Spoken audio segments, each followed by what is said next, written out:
Alam. Adobong atay. Magsama mo kutsara nila. Ngay. Kutsara. Ang paborito ni Makmak. Ang aking paborito pakbet. Ang fish ni Sebi. Ayan ang ulam namin. Ito. Ano taray nga taray? Hindi yan pig chicken yan. Ano, kaya mo sila pinakbat? Fish ka no, fish. Ayan. Ang fish ni Sebi. Mabatit ng ikan.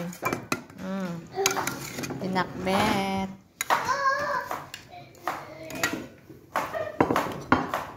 Ay, nagaduman din tinapil ko. Dahil napuman ko sa mga baryo. Ano dito linodo ko. Balod kayo ito na na pambigat yun tadala. Balunot ta tatagduman. Itlog. Ang kita doon. Ay, Laga mga tapay, di mapantad dyan, sure. ito pa ya. Mga kabita igigin.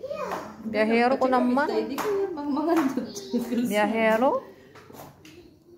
Nagmark kayo ito mga tag-igit. Tikal sa lalo tayo. Kaya mo, Adapa. nag-restaurant.